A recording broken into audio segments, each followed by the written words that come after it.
Welcome to the Wheel With It podcast with your host, Devon. Let's get into the episode.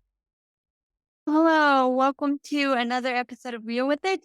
Today, we have a very good episode lined up for you. We have Corinne with us today. How are you today, Corinne? I'm good. Thanks so much for having me here. Tell us about yourself and then we'll get started. Yeah, I am professionally a registered dietitian who works with individuals in recovery from eating disorders.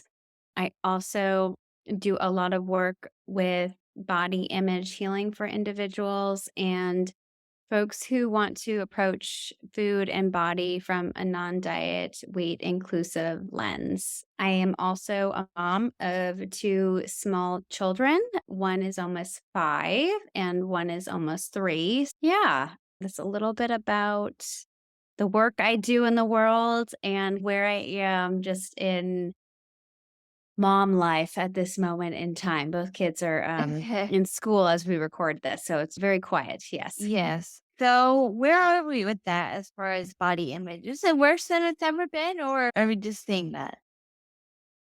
With body image generally for individuals across what? Or body image, eating disorders, like all of that stuff? Yeah, what I don't have any hard data, which I probably should. I know that after COVID and lockdowns and things, just generally speaking, mental health, eating disorders, body image concerns, like really skyrocketed across the board for people. So, Mental health went out the window. yeah. My mental health after COVID was during COVID, it was fine, but after, because I was finishing up schools, after we came out of COVID and I graduated from school, it was worse than it's ever been. Yeah. Yeah. Yeah. It's been a really professionally a busy time and it's for me and it's been a really hard time I think for folks just generally coping. So, what do you think's causing all of this body image disorder thing, and why is it Instagram? I think that there are a lot of different factors. One of the things that we do know across the board that is the largest indicator for sparking an eating disorder or body image concerns or disordered eating is any sort of starting of a diet, of trying to intentionally lose weight. What happened, I think, during COVID times and during just coming back into the world as the world opened back up, is that a lot of people spent a lot of time isolated on TikTok, on Instagram, and some folks were trying to better their health, but there's just so many messages around that. And that if someone is vulnerable, which many people are, to developing disordered eating behaviors or feeling like they want to change their body, you begin to see kind of a really uptick in, I would call it eating disorder symptoms, body dissatisfaction. We have embodiment kind of going out the window, which is a little bit different than body image, which I'm happy to talk about, but a lot of different factors. And one of them that we know is that comparison, screen time, isolation from others, like all of those pieces really go into negatively affecting somebody's relationship with food and body. So, what is embodiment? That's a great question. So, embodiment is the experience in one's body. So it's how do I feel in my body? Whereas body image is more how do I think I look to other people? Embodiment is what is the internal experience that I'm feeling right now in this moment? And then body image is more how do I think I look in the eyes of other people? They're quite different and sometimes are used interchangeably, but they're not actually the same thing, if that makes sense. So, my current therapist right now, because I'm a proud user of therapy, she specializes in trauma. Not that I've been through any major trauma, but she specializes in trauma. And when she said that, I almost hung up the phone on the first appointment. And I was like, fine, I'll give her a shot. I already booked the appointment. And she's been helping me a lot and like digging up stuff I didn't even know I still had. And we talk about embodiment all the time. And I still didn't know quite what it was until you said that. So thank you. You told me a great deal today. Uh, Oh, good. Yeah. I think it's really interesting because, for example, somebody, for example, in my office, I can be asking in this moment, what are you feeling internally? What are you noticing is coming up for you right now in your body?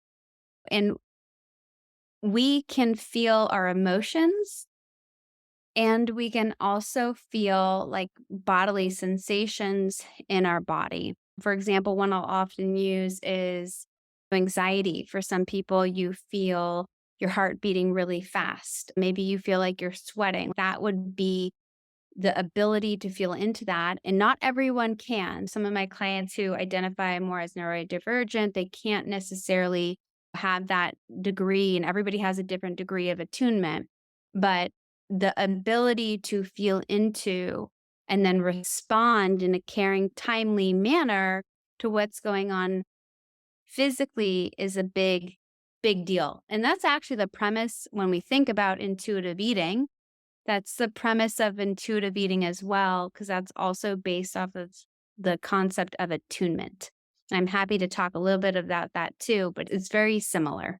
Okay, I know the answer because I've been in trauma therapy for the last, or with the trauma therapist for the last 2 months. I hesitate to call it trauma therapy, but what is attunement exactly for the people Yeah, that don't know? that's a great question because I'm talking about a lot of, I'm happy you've got to stop me because I'm talking about in a lot of different lingo, but attunement is essentially it's very similar to embodiment from my perspective. Somebody could be listening to this who is much higher than myself in terms of their research and whatnot. But I in doubt my, it because well, we don't have very many. oh no, but in my perception, so attunement is what, and this is the concept of intuitive eating too. What am I feeling in this moment? And can I respond to that feeling in a caring, timely manner? So, for example, if you're hungry, this is very simple. If you're hungry and you have the resources and you have food available, can you respond to that level of hunger in a caring, timely manner? Or do you wait and not eat and try to restrict because you're trying to have your body look a certain way? Or if you are feeling really dysregulated and anxious, can you in that moment recognize that? That's the concept of mindfulness. Maybe go take a 5-minute walk, take big breaths in, read something, whatever you need to do. But can you then respond to that in a caring, timely manner? So, attunement is the concept of can I listen to my own internal world of what's going on in my body, and then can I respond to that information in a caring and timely manner? And then if not, what is the block that's preventing me from doing so? And I think that's the really interesting piece, the most interesting to be able to take to therapy, to be able to work on in nutrition therapy. But that's really interesting information. You said that people that were neurodivergent have a harder time doing that, and that immediately stood out to me because I'm neurodivergent. Can you explain why that is? And I really don't know because I didn't know that till you just said that. Yeah, I'm this is just from my practice and depending on what someone how they identify whatever language we want to use, what they have, maybe if you have ADHD or if there's some sensory issues going on. I think of that sometimes as avoidant restrictive food intake disorder, ARFID. Some people I'm going all over the place, but some individuals with ARFID have very high anxiety and very low appetite tone. For example, in that case, it would be very challenging to just go and eat based off of hunger cues when somebody's hunger cues are not very strong. So we would be adding in a level of eating in terms of self-care or mechanical eating. Another example would be we could use this as the same way. I have clients, many clients with ADHD and the attention span and the ability to tune in internally is really challenged. So if we're just going to say, listen to your body's cues and respond to those, and that's really challenging to do, that's not necessarily really fair to that individual. There's a lot of different pieces for each individual to understand. And then we have to work with that and figure out and problem solve what is going to help that individual have a caring, healthy relationship with food and then also take care of their body. Those are just a couple examples. Have you worked with anybody with cerebral palsy? I have not. No. Okay. Yes. So I have not. If you were, I don't have any, but if you work with them, then you had to come back on this podcast and it's tell me all around how it affects it. Uh, so explain what intuitive eating is for people that don't know and how to get started doing that. Yeah, great question. So, intuitive eating was a concept developed by two wonderful dietitians, Evelyn Tribole, Elise Resch. They wrote the book. If you haven't read it, I would highly recommend reading it. The concept is based off of research and it is based off of the What's concept it of called? the book is called Intuitive Eating. Okay. Yeah. And you want to look for the book by Evelyn and Elise, and those are the original authors.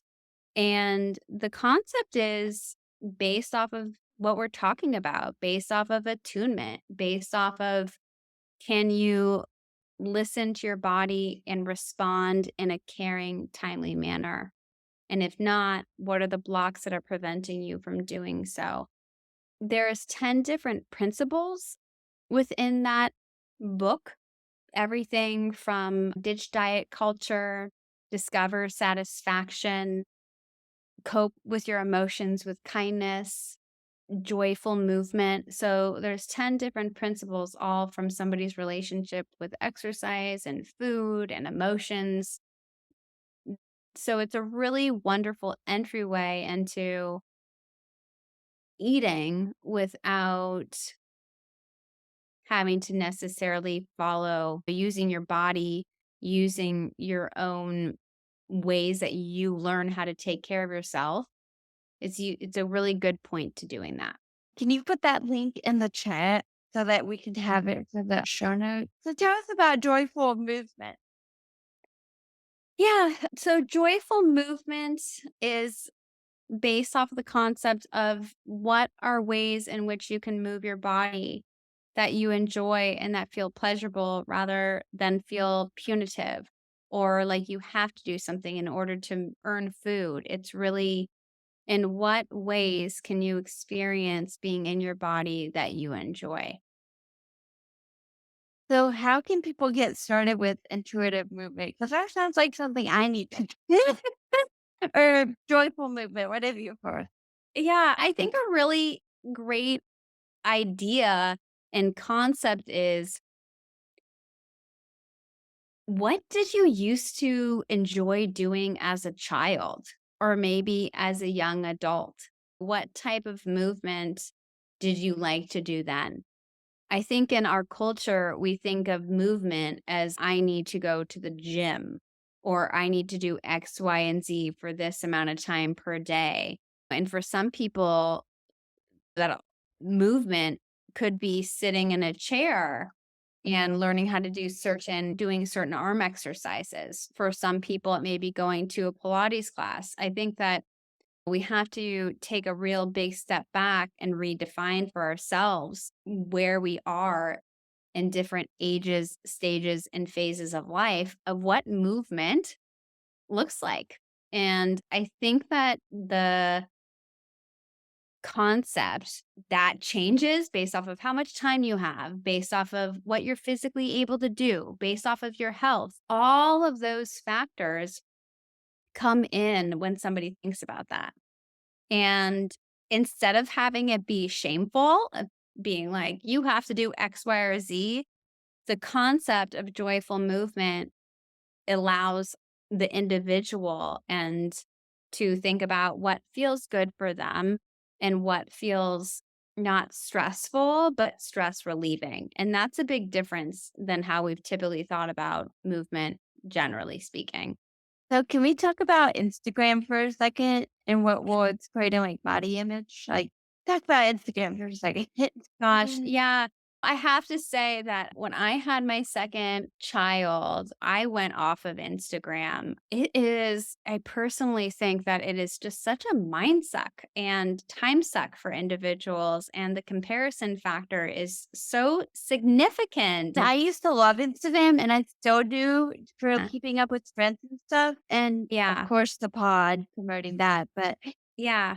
I realize what a mind suck it is now that I've been in like serious therapy for years Yeah. now. I've been in and out since I was 12, but seriously for like 5-ish, especially the last 2 year and a half. And now I realize like what a comparison trap that thing is. Yes. Ugh. Yeah. And we do know that the more time we spend comparing our lives to other people's lives, the worse that we tend to feel about ourselves. We also know that the more time somebody spends, for example, focused on their body and the physical looks, the worse somebody is going to feel about themselves as well. And then just the nature of Instagram and how it is designed, there's this very addictive quality to it. And so that also then takes away one of the things that we know is really important for health and being, which is social connection. So when I think about this, there's so many people on Instagram comparing themselves to other people, fixating on what type of maybe movement or how they should be eating or how they should be living. So there's all of these pieces that when we're really vulnerable and you're spending a lot of time on there, it can be a harmful environment. And at the same time, I have to say that I've had clients where, that live in areas where they find no one who identifies like themselves, but who have found groups or individuals that they look up to that are very. Yeah, that's the good part about it too. Yes. Yeah. So marginalized groups, individuals where it's hard to find maybe people in certain sizes or with certain backgrounds or that are with the same physical limitations. I've had clients find wonderful resources online. I think it takes a really important understanding of the individual's care for themselves. What is helpful and then when does it become harmful? Yeah, that's great. What do you do in like a typical therapy session?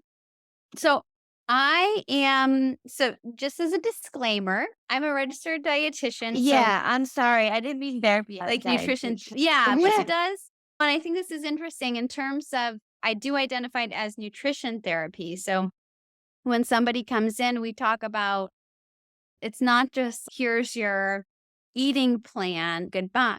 It's so much more than so it's everything around somebody's relationship and feelings around food, somebody's nutrition. Are they meeting those needs? What are self-care? What is the relationship like with their body? So, and exercise and movement. So it's anything related to food and feelings, body image, movement, and how do they all tie together? And one of the things that I think is so wonderful about the work is that it is so nuanced and everyone is so different. Understanding and looking at what is somebody wanting to do? Is someone wanting to have less body hatred and have less fear of eating and being comfortable with variety and flexibility with food? It's just really interesting work and looks at who is this individual and what are their goals for themselves. What exactly is like the difference between I'm like a picky eater, but that's just because I think my taste buds didn't develop quite right in utero. So Mhm. I don't know if we could do anything about that, but is there like a cure for picky eating? I think in terms of that piece of it, I think first of all, a big question, is it actually negatively impacting your life in any way? And I always look at that and then I look at for the individual, what are they wanting to change? Are they wanting to change anything?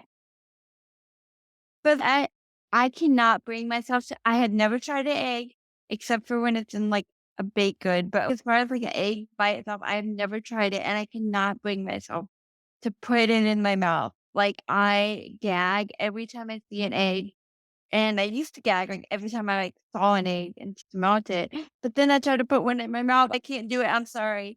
And so, what is that? Is that and I don't wanna be rude, like, if somebody has eggs and put some on my plate, like, to be nice or something, like, I don't wanna be rude, but I guess just tell them we don't like eggs, I guess, I don't know.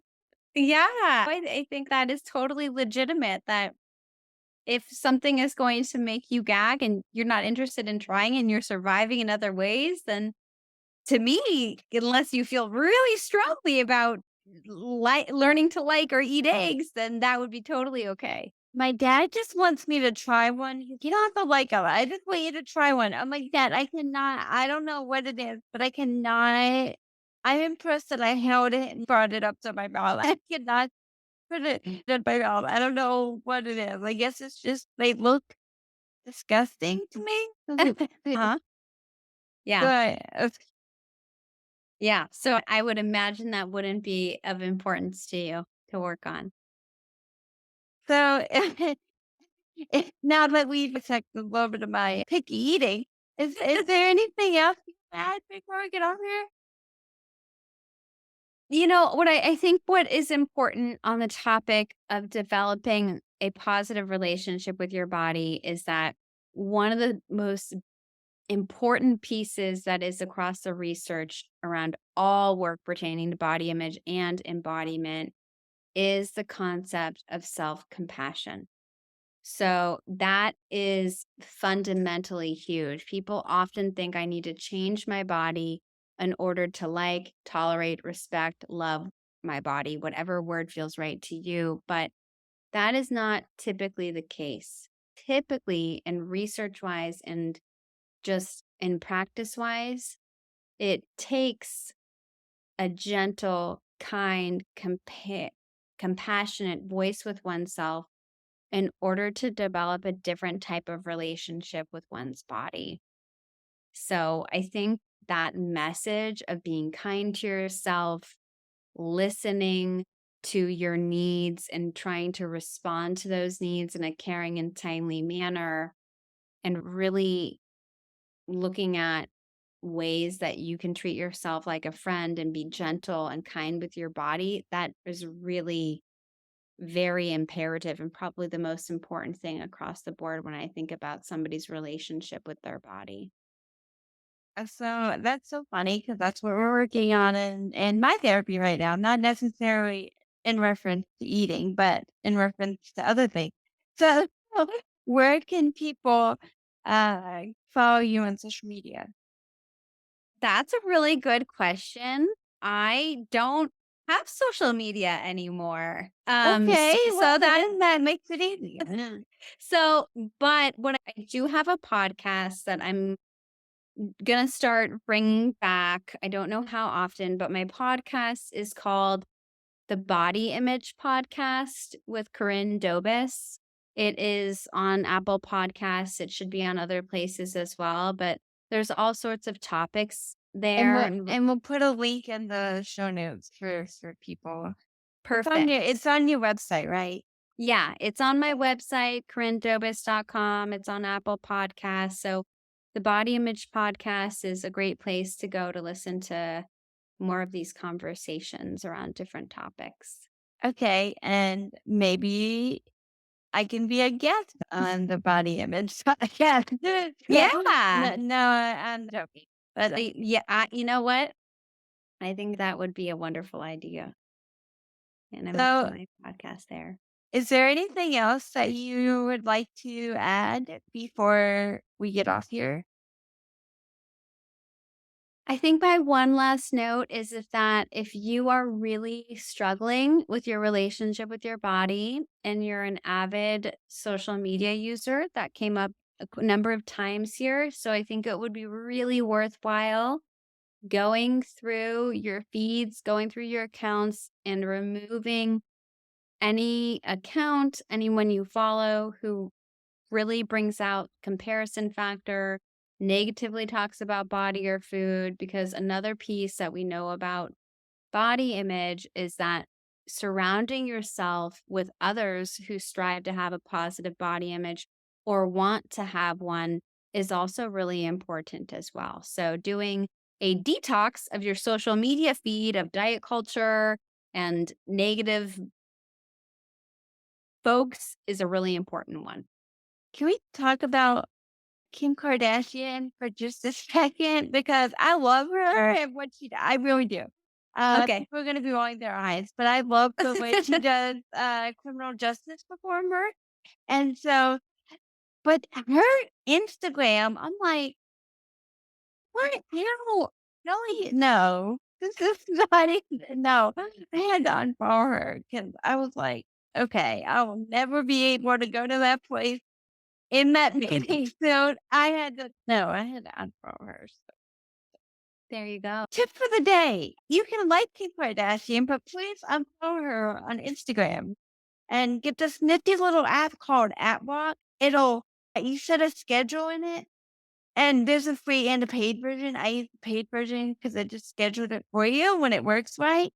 But you set a schedule and you set the apps it wants you to block, and you have to go into the other app to remove into the app block app to remove the block. So you can't just hit approve 15 minutes. So that's useful too. We will put all that stuff in the show notes too. Good to know. Good to know. Thank you so much for being here, and we will see you guys next episode. Bye, guys. Thank you for joining us. We hope you enjoyed the show.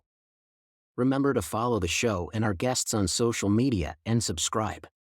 Be sure to hit the bell so you'll get notified when we upload new episodes.